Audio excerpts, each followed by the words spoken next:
Hello everybody. Today I'm going to talk about surge protection. As you can see in this picture, there's a lightning storm, and many of those buildings or houses might have caught in a lightning strike. And without a good surge protection, those damages can be significant. A power surge can burst wires, damage electrical equipment, and even cause a fire.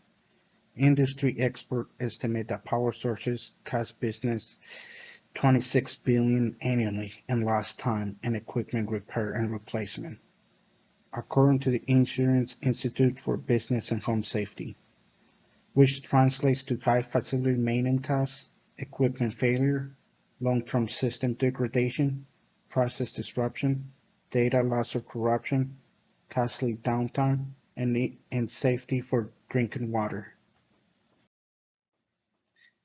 As you can see in this table, the cost of downtime is millions per hour in different industry sectors.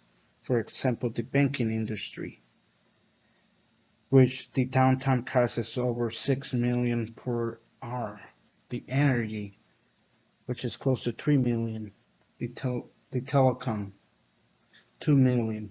Manufacturing, close to 2 million, and so on. And that is why it's very important to have surge protection system. Now I'm going to talk about what is a power surge. Surges are brief overvoltage spikes or disturbances on a power waveform that can damage, degrade, or destroy electronic equipment. It's a high amplitude, short duration overvoltage, a fractional 160 Hz cycle. In this graph, it shows the representation of 8 per 20 microseconds waveform, with the duration being 20 microseconds and the front time being 8 microseconds, and it can be a positive or negative polarity. Power sources strike when least expected. Causes of sources originate from a variety of sources such as the following: externally generated 20% from lighting, utility grid and cap switches, accidents, and others, and internally generated about 80% from elevators, CNC machines, welders, robotic equipment, office equipment, and other inductive loads. So what is a surge protection device? An SPD is a nonlinear protective device for limited surge voltages on equipment by discharging, bypassing, or diverting surge current. It prevents continued flow of followed current and is capable of repeating this function as specified. SPDs can be connected in series or in parallel. In most power systems, SPDs are connected in parallel as shown, but the series connected device will typically be a filter type suppression device, usually associated with control panel applications. Surge protection devices are typically installed in critical systems for power distribution panels, communication systems, and process control systems. The 3Ds of surge protection. Number one, destruction, which is the big event, is the obvious and instantaneous damage often caused by lightning. It creates film, microelectronics, and ballast.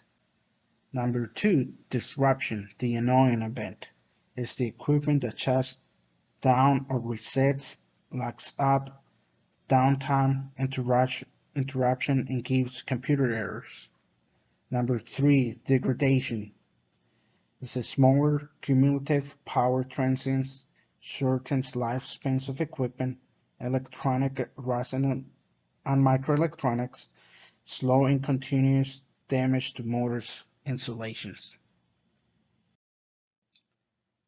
Surge protection design. Depending on the system voltage, surge protection in larger commercial and industrial electrical systems can be provided by installing a Type 1 SPD for systems 1000 volts and less on the line side of the service equipment. For a Type 2 SPDs intended for installation on the load side of the main service equipment over current protected device only. As you can see in the distribution panel, we have an external SPD wire to the breaker. As such, the conductor will not be longer than 3 feet. In the panel schedule to the right, we show the surge protection device wired to a 30 amp breaker with the number 8 conductor. One consideration for designing external SPDs is the ease of maintenance.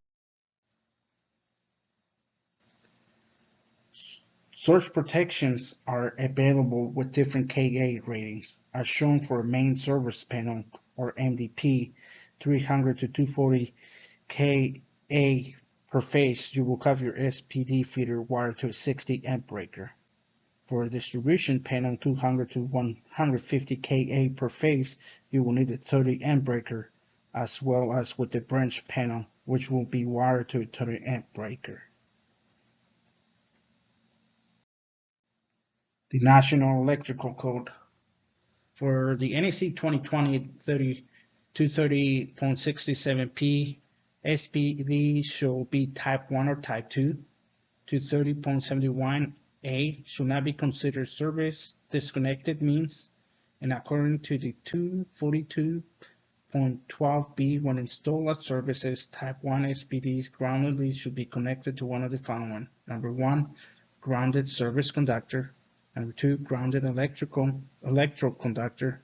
Number 3, grounded electro for the service. And number 4, for equipment grounding terminal in the service equipment. And NEC 242.6, an SPD device should not be installed in the following: circuits over 1000 volts and ungrounded systems where the rating of the SPDs is less than the maximum. And number 4, continuous phase to ground voltage at the power frequency. And number 5, available at the point of application. So in conclusion, power sources strike when you at least expect, and they originate from a variety of sources. There are several steps that needs to be taken in order to design for surge protection. The National Electrical Code helps us to meet code for surge protection design.